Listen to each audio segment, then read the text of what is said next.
সুন্দরভাবে তাকে বলছে, যেটা নিয়েছ সেটা দয়া করে ফেরত দিয়ে দিও, না হলে বড় ক্ষতি হবে। ডোম এই কথা শুনে সেলাই বন্ধ করে দেয় আর প্রচন্ড ভয়ে ঘামতে থাকে। সে একটু সাহস নিয়ে জিজ্ঞাসা করে, কে কে কে কথা বলছে, কে? ডোমের কথা শেষ হবার আগেই সেই পুরুষ কণ্ঠ আবার বলে ওঠে, যা নিয়েছ ফেরত দিয়ে দিও, নইলে বড় ক্ষতি হবে। এবার ডোম আরো ভয় পেয়ে যায়, কিন্তু সে নিজেকে সান্ত্বনা দিয়ে ভয় কাটাতে শব্দ করতেই থাকে। হ্যাঁ হ্যাঁ হ্যাঁ, আজকাল তো একটু বেশি চড়িয়ে ফেলেছি, তাই এসব আওয়াজ শুনছি।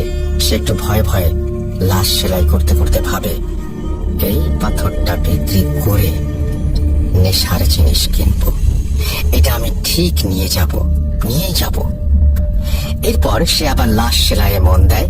সেলাই শুরু করতেই তার মনে হতে থাকে মর্গের ভেতর সে ছাড়াও অন্য কারো উপস্থিতি আছে। তার কানের কাছে কান্নার সেই আওয়াজ যেন আরো স্পষ্ট ভাবে আসতে থাকে, আর একটু পর পর আওয়াজটা তার বাম কান থেকে ডান কানের দিকে, আবার ডান কান থেকে বাম কানের দিকে ঘুরতে থাকে।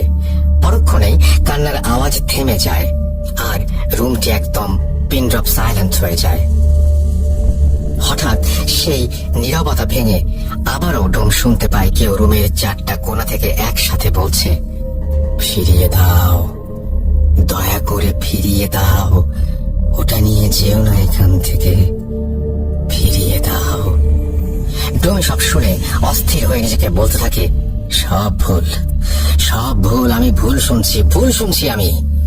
এভাবেই নিজের সাথে কথা বলতে বলতে ডোম লাশ সেলাই শেষ করে ফেলে, আর সে ভয়ে ভয়ে খুব দ্রুত লাশটিকে ঢেকে দেয় আর হিমাগারে রেখে তড়িৎ বেগে মর্গ ত্যাগ করে।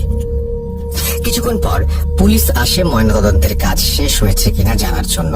ময়নাতদন্ত শেষ হয়ে গেছে দেখে মেডিকেলের সমস্ত পেপার ওয়ার্ক সম্পূর্ণ করে লাশটিকে ছেলেটির ব্যাগে থাকা একটি ঠিকানায় পাঠাবার জন্য অ্যাম্বুলেন্সের কাছে হস্তান্তর করা হয়। জীবনে প্রথমবারের মতো মাইক্রোবাসের স্টিয়ারিং ছেড়ে অ্যাম্বুলেন্সের স্টিয়ারিং এ হাত রাখলেন অ্যাম্বুলেন্স চালক। তার জীবনের প্রথম ভাড়ায় এই লাশটি বহন করে নিয়ে যেতে হবে প্রায়